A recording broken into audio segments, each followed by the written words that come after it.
There are whispers in Hollywood that never make it to the tabloids. Quiet truths spoken in dressing rooms, lingered over in late-night phone calls, scribbled in the margins of forgotten scripts. And Robert Redford, the golden-haired icon of a generation, carried more of those whispers than anyone else. He was the face of American rebellion, elegance, and restraint. But behind the sharp cheekbones and thoughtful gaze was a man who loved deeply, not romantically, but artistically, soulfully. Over decades, Redford danced on film with the brightest stars in the sky. He exchanged lines with legends, shared silence with titans, and still somehow kept something tender to himself. Until now, in recent years, with the weight of a long legacy pressing gently against his shoulders, Redford has begun to speak. Sparingly, as always, but with startling honesty. And what he's revealed is something not even his closest collaborators saw coming: the names of the actors he loved most. Not just admired, loved. Some of those names you'd expect. Paul Newman, of course, Meryl Streep, naturally. But one or two, they were nearly invisible to the spotlight. And yet to Redford, they were everything: a spark, a mirror, a muse. As the final pages of his story are being written in real time, Redford has decided to open the vault. This isn't just about career highlights or behind-the-scenes anecdotes. It's about the soul connections that shaped him, the actors who left fingerprints on his life long after the cameras stopped rolling. This is the truth Robert Redford left behind. Early years, seeds of admiration. Long before he was Robert Redford, the American icon, he was just Bobby, a kid from Santa Monica with a fractured heart and a wild imagination. His father was a strict milkman turned accountant. His mother, a dreamer, died when Redford was only 18. That loss left a silence in him, a silence that would later echo in the measured way he spoke, the way he looked at the world. It was in that silence that admiration first took root. The 1950s were stiff with conformity, but the theater, off-Broadway, smoky, raw, offered something different. It was there that young Redford first witnessed acting as something sacred. He watched Marlon Brando stretch across the stage like a wounded god. He studied Montgomery Clift's haunted eyes, James Dean's reckless ache. These weren't performances, they were inner wars disguised as art. Redford didn't just want to act, he wanted to understand. What made a performance unforgettable? What made one actor's pain feel more real than another's? He'd sit in the dark, watching, listening, not just to the words, but to what was left unsaid. His early days in television, Alfred Hitchcock Presents Perry Mason, paired him with jobbing actors, many of whom would fade into anonymity. But Redford paid attention. He saw something in those who didn't shout their talent, but wore it like a hidden scar. And there, in those quiet co-stars, he began to form a kind of emotional radar, his private system of recognizing something honest, something human. And then came the real lightning bolt, Dustin Hoffman. Redford didn't work directly with Hoffman until much later, but he studied him. In 1967, when The Graduate exploded across cinema screens, Redford marveled, not at Hoffman's fame, but at his authenticity. Here was a man who broke the mold, not traditionally handsome, not polished, but raw and truthful. Hoffman wasn't selling a fantasy. He was revealing a wound. Redford admired that, deeply. Later, when they would share the screen in All the President's Men, that admiration turned into something mutual, a respect that didn't need to be spoken aloud. Redford loved Hoffman for his integrity, his stubborn refusal to dilute the truth. He never forgot that. And then, there was Paul Newman. The myth around their friendship often obscures the real story. They were not instant soulmates. In fact, Redford had to fight to get cast opposite Newman in Butch Cassidy and the Sundance Kid. Newman was already a legend. Redford was the outsider. But on set, something extraordinary happened. Not chemistry, alchemy. Newman's sly warmth met Redford's quiet rebellion, and the two forged a friendship that would last a lifetime. It wasn't just camaraderie, it was admiration on both sides. Newman respected Redford's seriousness. Redford adored Newman's effortless charm. And in that bond, Redford found something rare: a partner who could challenge him, support him, and most of all, see him. Years later, Redford would say, "He was the only one I truly trusted." It's easy to love someone when the world adores them too. But Redford's love wasn't based on public perception. It was forged in the silence between takes, the glances that said more than lines ever could. His admiration started in the darkened theaters of his youth and grew into something enduring, something sacred. The Sundance breakthrough. By the late 1970s, Robert Redford had scaled Hollywood's highest peaks. He was a box office titan, a director's dream, and a reluctant heartthrob. But behind the polished exterior was a growing disquiet, a discomfort with the machinery of fame and a deep yearning to foster something more meaningful. That yearning took shape in the form of a wild idea. What if he created a place where raw, unpolished voices could be nurtured? A sanctuary for artists, not just stars. In the remote terrain of Utah, Redford founded the Sundance Institute in 1981. It wasn't just an act of rebellion against the studio system. It was an act of love. Love for the underdog. Love for the overlooked. Love for storytelling itself. The festival soon became a haven for independent filmmakers. But Redford's real devotion lay not in the films, but in the people behind them. Unknown actors, aspiring directors, writers on the verge of giving up. He gave them a home, a name, a chance. And in doing so, he fell in love again, this time with emerging talent. One of the earliest examples was Kevin Costner. Long before Dances with Wolves, Costner was struggling for roles that meant something. Redford saw in him a simmering depth, an untapped soul. Years later, when Redford directed The Horse Whisperer, he cast Costner's spiritual peer, another quiet powerhouse, Kristen Scott Thomas. But it was clear Redford had an eye not just for charisma, but for emotional truth. Another revelation came in the form of Michelle Pfeiffer. The world saw a blonde bombshell. Redford saw an artist. He spoke openly about her capacity for restraint, for holding emotion like a delicate bird in her palm, never crushing it for the sake of spectacle. In interviews, he praised her not just for her beauty, but for her stillness, her depth, her intelligence. "She knows when not to act," he once said. That's the rarest kind of acting.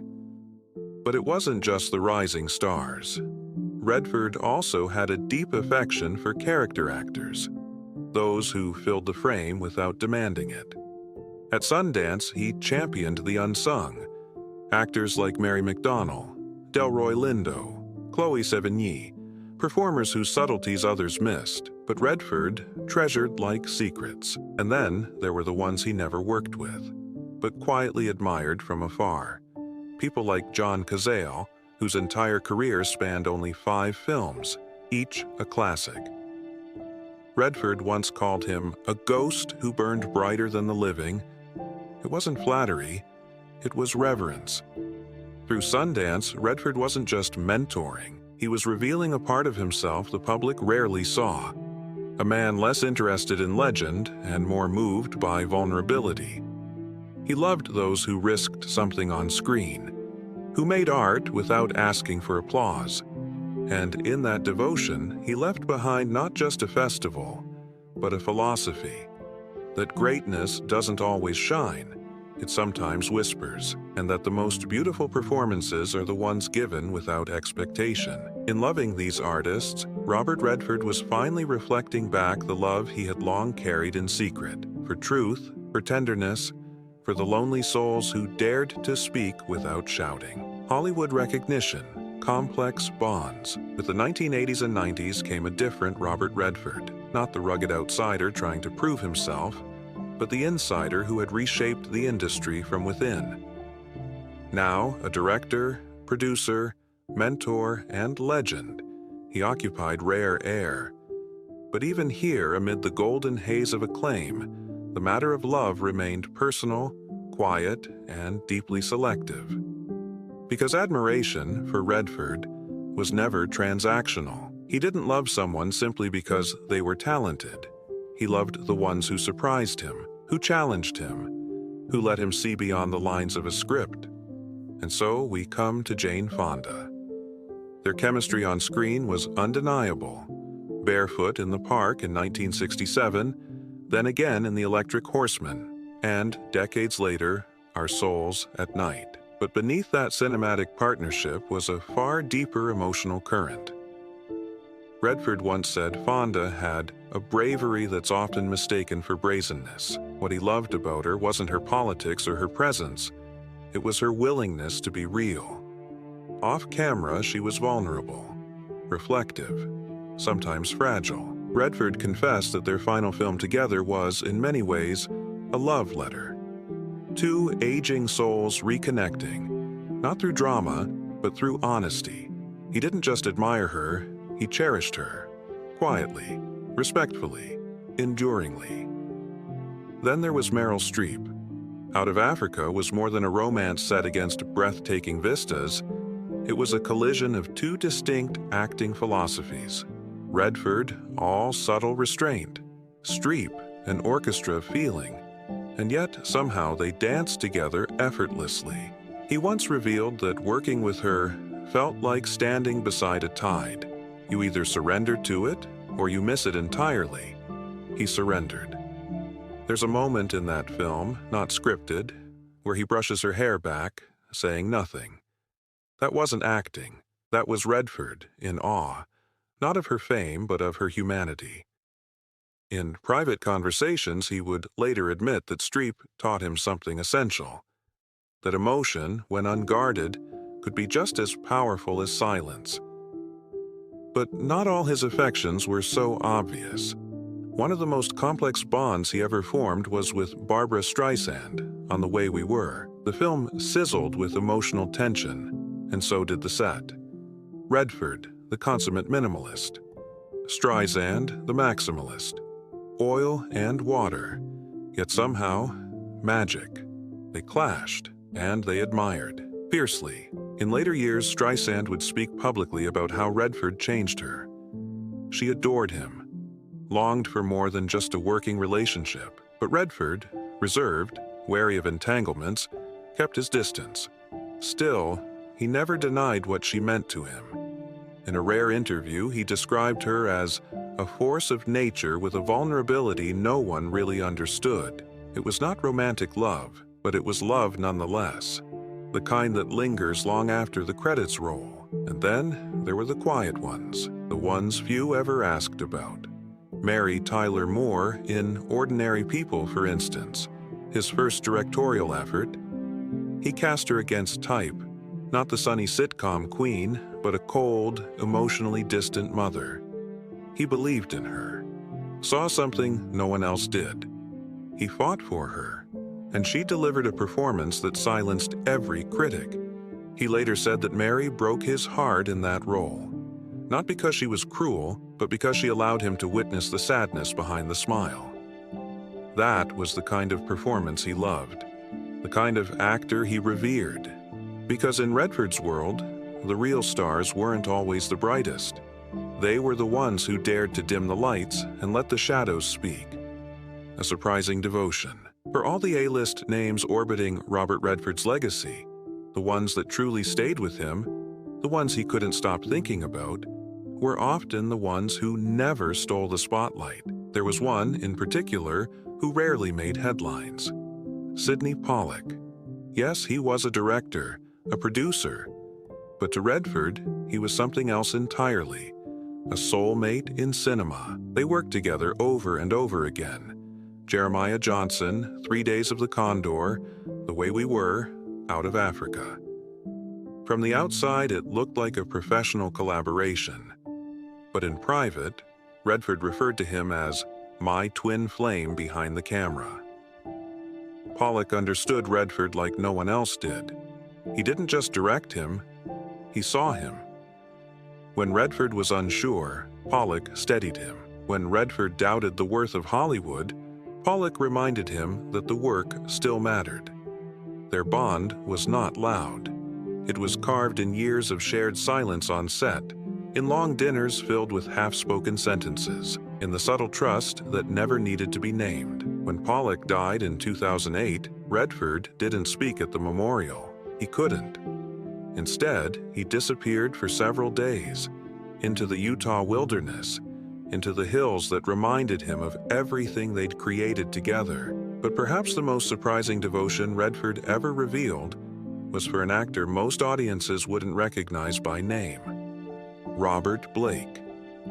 Decades before the controversy, before the whispers and the headlines, Blake was a respected character actor. He had fire, pain, a kind of beautiful unpredictability that Redford quietly admired. In one of his more elusive interviews, Redford was asked which actor he thought never got the recognition he deserved. He didn't say Brando. He didn't say Dean. He said Blake.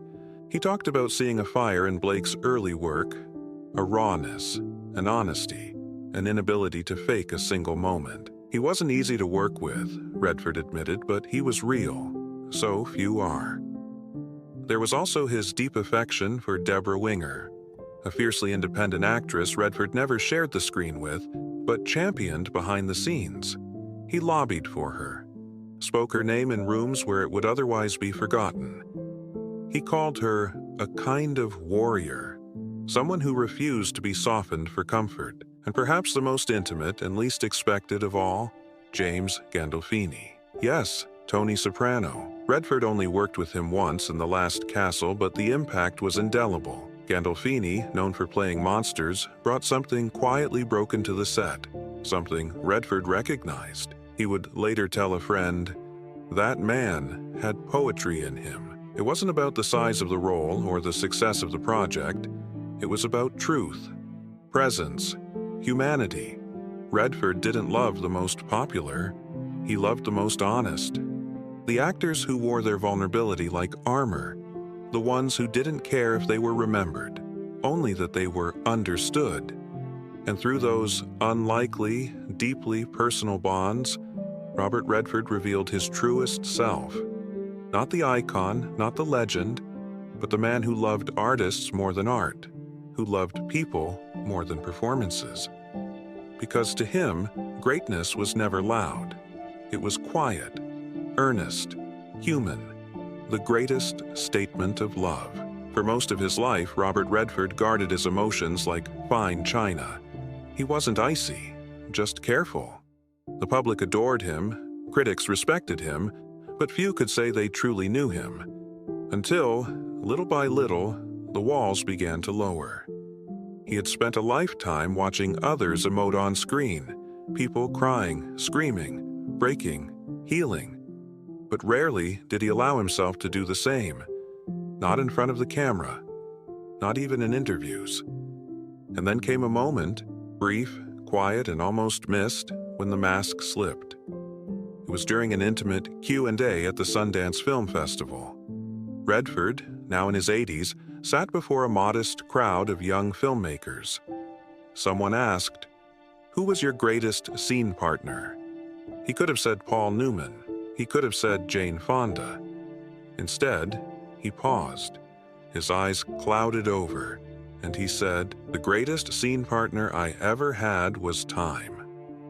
He let that sit, then added, "But if we're talking people, it's the ones who didn't know they were being watched, the ones who thought no one saw them, but I did." He didn't name them all. He didn't need to, because in that moment the message was clear. His greatest acts of love were never scripted. They were lived, and perhaps the most beautiful of those lived tributes came after death. When Paul Newman passed away in 2008, Redford issued no dramatic statement. But in a later interview, his voice cracked just once. "He was the best," he said. "He was my friend, my compass." Then came silence. Later, Redford founded a scholarship in Newman's name, quietly, without press release or fanfare. It funded young actors who couldn't afford to study. Actors no one else would ever notice. Newman would have liked that, and Redford knew it. His final film appearances, All Is Lost, The Old Man and the Gun, weren't swan songs. They were letters. To himself, to the people he loved. In All Is Lost, Redford says not a single word for nearly 2 hours. And yet the emotion is relentless. That wasn't just acting. That was offering. That was Redford giving the only tribute he knew how to give, his full, vulnerable self. But perhaps the greatest statement of love came not from a role, but from a pattern. He listened. He listened to the insecure actors. He paid attention to the overlooked extras. He sat beside character actors and made them feel like leading men. He wrote notes, called in favors, made introductions, funded dreams. Not because he had to, because he wanted to. Because for Robert Redford, love wasn't something you announced. It was something you proved, again and again, in the quiet moments no one else saw. And now, in the twilight of his years, those moments are finally surfacing. Piece by piece, story by story. And we, the audience, are left with a portrait not of a man who conquered Hollywood, but of one who cherished it, gently, from the inside out. The denouement. Now the curtain lowers slowly on the life and legacy of Robert Redford. Not with a bang, not with flashbulbs, but with a sigh, like the last breath of a great story well told. He still walks through the mountains of Sundance, less like a legend, more like a man returning to the place where love lived quietly. You'll see him sometimes, alone in the snow, hands tucked in his jacket, eyes tilted skyward as if still looking for the next great unknown. But he's not searching for fame. He never was. He's remembering the moments that shaped him. Not the Oscar nights or opening weekends, but the afternoons spent sitting in a folding chair beside someone he admired, saying nothing, feeling everything. The actors he loved most, many of them are gone now. Newman, Pollack, Moore, Gandolfini, but their spirits echo in every frame Redford ever touched. In the silences between dialogue, in the glances that lingered too long, in the scenes that never needed music because the emotion was already deafening. He didn't need to shout their names from rooftops. He carried them, and in doing so, he became something greater than a star. He became a steward of souls, a witness, a quiet confessor of greatness that others might have missed. Because that is what love looks like in the language of Robert Redford. Not the flash of a red carpet kiss, but the stillness of a man who knows exactly who and what he left his heart with. And so as the lights fade and the screen darkens, we are left not with the image of Redford the icon, but Redford the observer. Eyes soft, voice low, watching the credits roll on a life shaped not by stardom, but by sacred, silent affection. He didn't just make films, he made memories. And the actors he loved most, he left them behind, but only in body, never in spirit. If you enjoyed this video, please leave a like and comment down below as it helps support this channel. Also, consider subscribing and hitting the notification bell to get notified of our newest videos. Thanks for watching.